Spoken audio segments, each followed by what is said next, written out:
Welcome to the AFR Saints channel, where we provide you daily content on your favorite team, the New Orleans Saints. Do us a favor and hit that subscribe button. Be sure to leave your comments below and smash that like button. Who dat? All right, the first injury report of Week 18 is out. Saints, Falcons.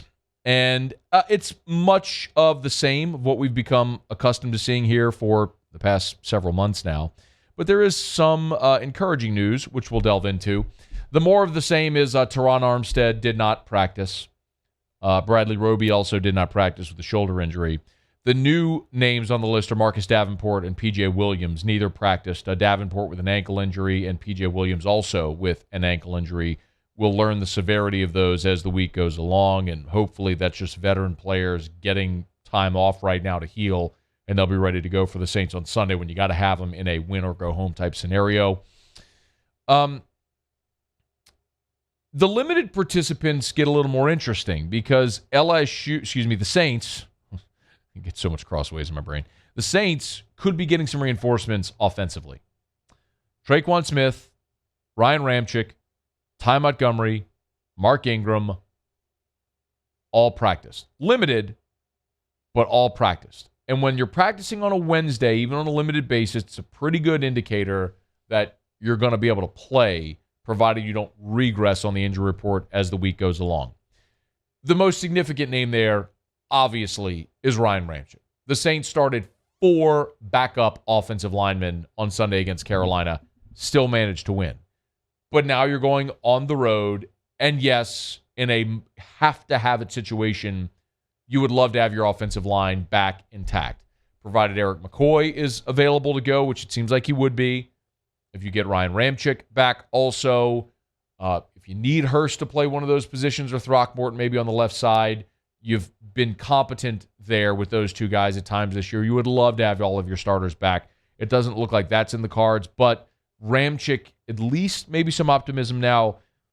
Sean Payton had a conference call today with reporters, and he was asked point blank, is Ryan Ramczyk going to play again this year?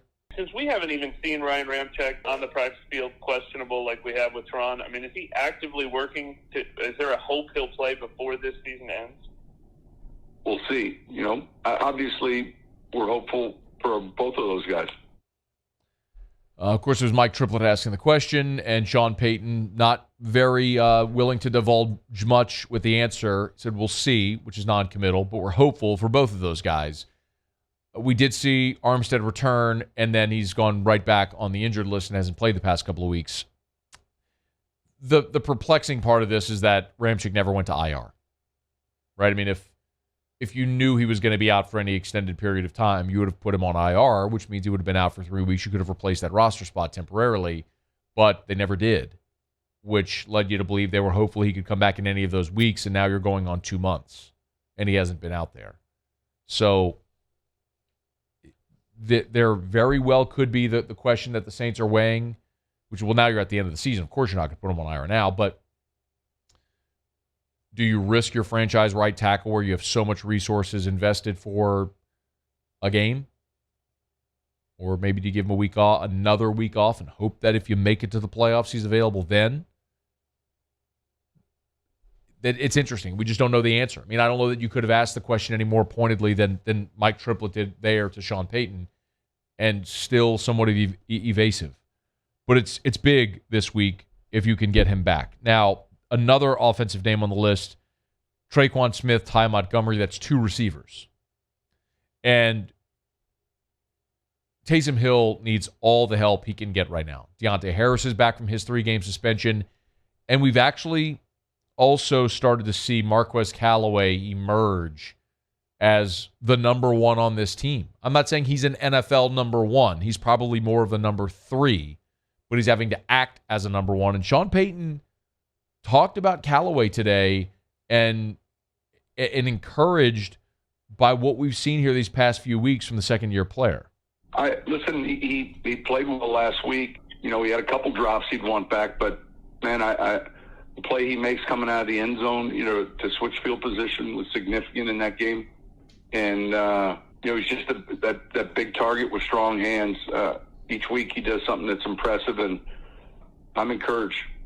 Callaway on the season has been targeted 83 times, by far the most among Saints receivers. Deontay Harris is next with 55. I mean, he's got almost 30 more targets than the next receiver. Kamara's got 65 targets, but Callaway among wide receivers far and away been the most targeted. He's your leading receiver at just a hair under 700 yards. He's also got 6 receiving touchdowns on the season. He's been forced into action, but he's proving to be a guy that's competent, that they're going to be able to count on in this receiver rotation moving forward. Now, this weekend is just massively consequential. The Saints need to win this game and have the Rams beat the 49ers in order to make the playoffs. But to win this game, you got to beat an Atlanta team that came into the Dome and beat you earlier this season. The interesting thing about Atlanta, yes, they're 7-9 on the season. They've been eliminated. They've been better on the road than they have been at home. Kind of like the Saints. Saints are 5-3 away from home. They've got only 3 home wins. That includes the air quotes home win in Jacksonville. Atlanta's just 2-5 at home on the season. They have struggled in Mercedes-Benz Stadium.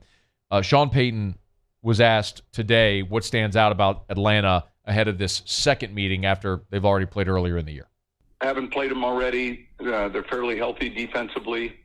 So scheme-wise, you're seeing it for a second time. I think they're doing a pretty good job forcing takeaways.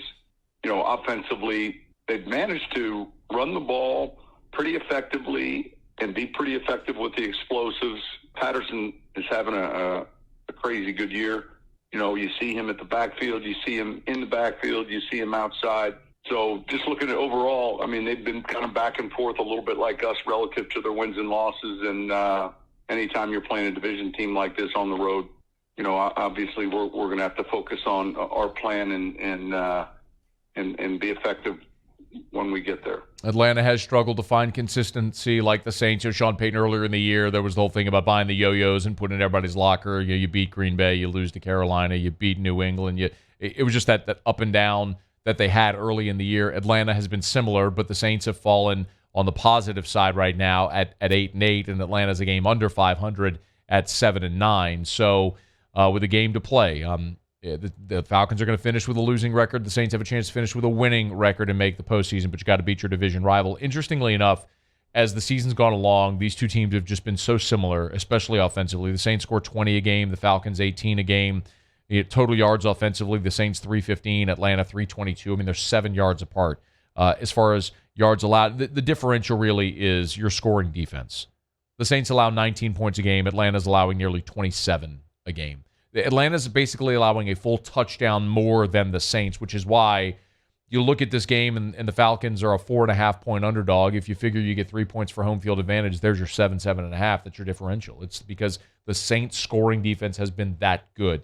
Of course, Atlanta's got Younghoe Koo, who's a very good place kicker. If it comes down to a kick, they feel really good about the guy that they have. And for the Saints, Brett Maher has turned out to be somewhat of a stabilizing force in the kicking game. Blake Gillikin has been magnificent punting the ball for New Orleans.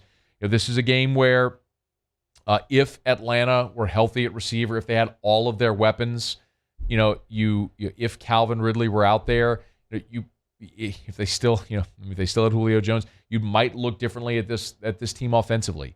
Kyle Pitts, rookie tight end, goes over 1,000 yards receiving, but it's just not been. They've relied so heavily on Cordero Patterson to do so much. It's just not been the season Atlanta thought that they might have, even despite Matt Ryan, who against the Saints threw for nearly 350 yards and a couple of scores the first time they played, with that 27-25 Atlanta win with Younghoe Koo with the walk-off field. Well, it wasn't a walk-off. It was actually a walk-off field goal as time expired for the Falcons to beat the Saints in the Superdome back earlier this year. Hey, thanks so much for watching. Please leave your comments. I love to interact. And be sure to hit the red subscribe button below.